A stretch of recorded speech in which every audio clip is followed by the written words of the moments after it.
워런 버핏 스승이죠.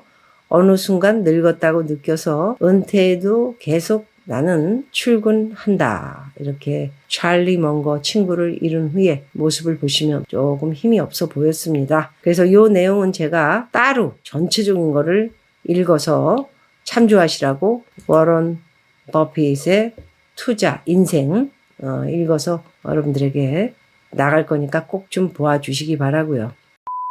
세계적인 3대 투자가 짐 로저스, 조지 소로스, 가장 스승으로 모시고 싶고 모셨던 워런 버핏 세 분 중에 나이가 가장 많으셨던 워런 버핏, 드디어 전설적인 투자가로서의 모든 걸 내려놓고 버크셔 해서웨이 회장 겸 최고 경영자였던 올해 말 은퇴를 선언했습니다.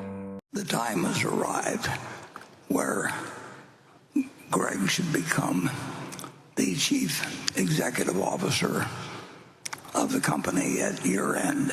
엄청난 사람들이 95세로 은퇴하는 모습을 보기 위해 몰려가기도 했고 저도 정말 뛰어가고 싶었습니다. 레브레스카주 오마하에 엄청나게 많은 사람들이, 그것도 세계적인 기업을 비롯해 사장들이 전부 줄을 서서 워런 버핏을 보고 박수치기 위해 간 거죠. 투자의 기재로 불려온 버핏 회장의 은퇴를 선언하며 던진 화두는 무역이 무기가 되어서는 안 된다, 이런 말씀이셨습니다. 아마도 도널드 트럼프 대통령의 관세 정책을 비판한 말로 해석이 되는데요. 버핏 회장은 미국 네브래스카주 오마하에서요 열린 버크셔의 60번째 연례 주주총회에서 그레거 아벨 버크셔 비보험부문 부회장이 올해 말부터 최고 경영자 자리에 오르도록 추천하겠다며 자신의 은퇴 계획을 공식화했습니다. 버핏 회장은 2021년 아벨 부회장을 후계자로 지명하면서요 은퇴 계획이 없다고 밝혀왔기 때문에 그의 사후에야 아벨 부회장이 CEO를 맡는 것이 아닌가 예상돼 왔는데요. 버핏 회장은 은퇴하지 않겠다는 입장을 번복한 이유를 구체적으로 밝히지는 않았지만 다만 이날 그는 트럼프 대통령의 관세 정책을 강하게 비판했습니다. 버핏 회장은 세계 다른 나라들이 더 번영할수록 우리가 손해보는 게 아니라 우리도 그들과 함께 더 번영할 것이라며 무역이 무기가 되어서는 안 된다. 그러면서 우리는 전 세계와 무역을 하려고 해야 한다. 우리는 우리가 가장 잘 하는 것을 하고 다른 나라들도 자기가 가장 잘 하는 것을 해야 한다. 사람 모두가 그렇죠. 아주 정확한 말씀이라고 생각합니다. 그야말로 각국이 비교 우위를 가진 산업 분야에 집중해 무역을 확대해야 모두가 번영할 수 있다. 경제의 기본 원리를 강조한 말입니다.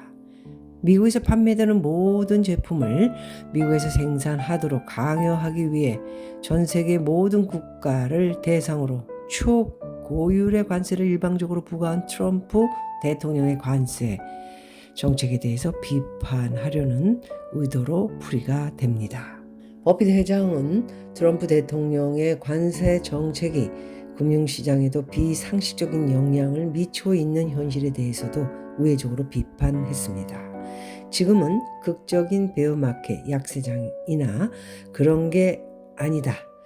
특별히 비판하려는 의도는 아니고 사람들이 감정이 있다는 걸 알지만 감정이 투자를 좌우하도록 해서는 안 된다.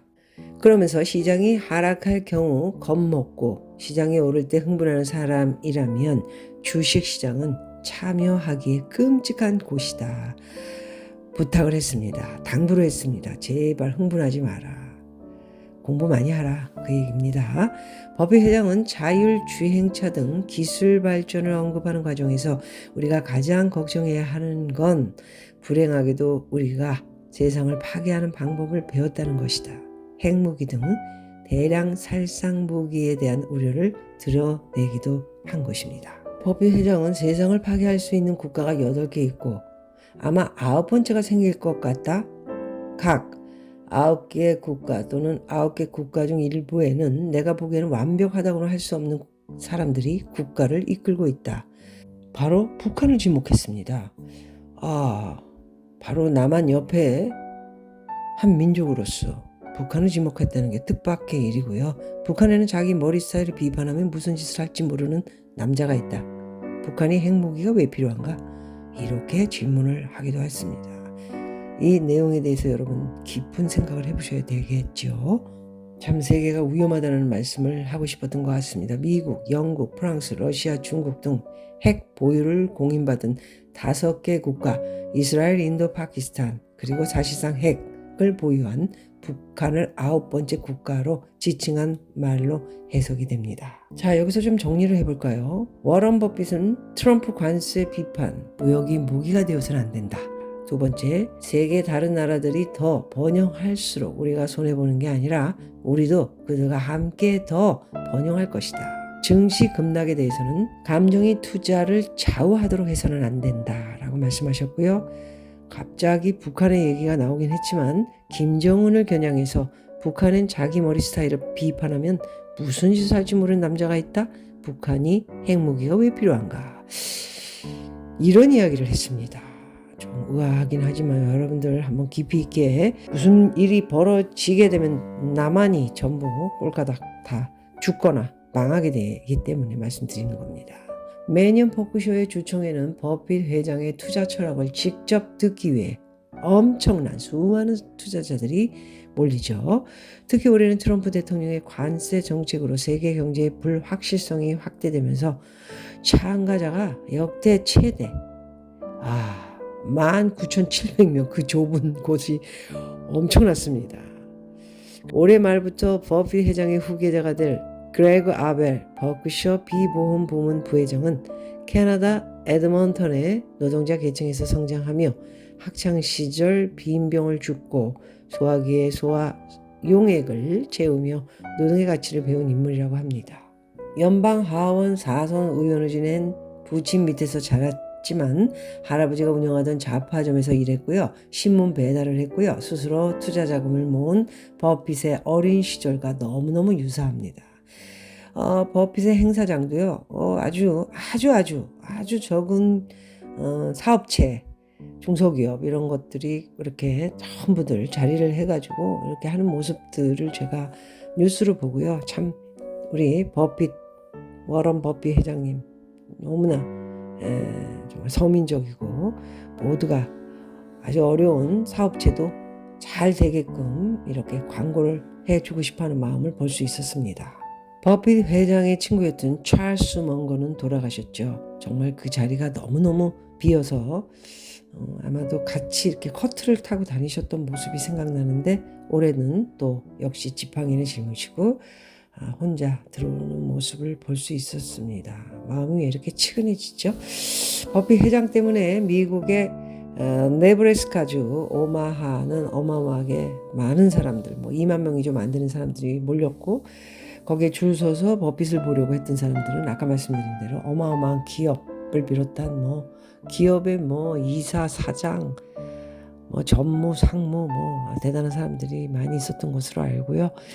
아마도 버핏 회장님이 이제 정말 더 오래 사셔야 되고요. 만일에 이 세상을 가신다면은 여전히 네브래스카주의 오마하의 아주 최고의 전 세계 부자였던 집이라고 하기에는 너무 초라한 그런 집이지만 저는 왜 그렇게 따뜻하죠? 그 집이 항상 콜라를 드시고 맥도날드 자기가 좋아한 주식을 사서 가치 투자의 제왕이시죠. 예, 항상 알렸던 우리 스승 워런 버핏의 올 60번째 연례 주총회에 대한 의미 대단했다고 봅니다. 많은 사람들의 기립 박수를 받았고요. 여전히 앞에서 많은 이야기를 전달해 주시는 모습 너무나 감동이었습니다. 이번 주주총회에서는 은퇴를 선언할 거라고 생각을 안 했던 것 같습니다. 은퇴 이유에 대해서는 대단히 여러 이야기들이 많지만은요. 지금도 투자자로서 판단을 내리는 일에는 문제가 없지만 종종 눈이 흐릿하거나 사람 이름이 생각나지 않는 등 스스로 고령이 됐다라는 느낌을 아마도 이야기하신 것 같습니다. 나는 90세가 될 때까지는 정말로 늙지 않았지만 어느 순간 늙기 시작하면서 되돌릴 수 없게 됐다. 걷다가 균형을 잃을 때도 있었고 가끔은 사람 이름을 기억해내는데 어려움을 겪었다. 버핏은 신문이 마치 잉크가 너무 적게 인쇄된 것처럼 보이기도 했다. 버핏은 CEO는 물러나지만 매일 출근해 평소와 다름없이 일을 하겠다. 그는 20년 전, 40년 전, 60년 전에도 했던 결정을 지금도 어렵지 않게 내릴 수 있다. 시장에 공황이 일어난다면 가격이 내려가고 모두가 겁을 먹겠지만 나는 두려워하지 않는다. 그러면서 나는 여전히 유용한 존재, 이렇게 말씀하셨습니다. 내 건강은 괜찮고 은퇴를 하더라도 집에 앉아서 드라마나 보고 있지는 않겠다. 이런 말씀을 하셨습니다. 버핏은 1965년 당시 섬유 회사였던 버크셔 해서웨이의 경영권을 인수한 뒤에요.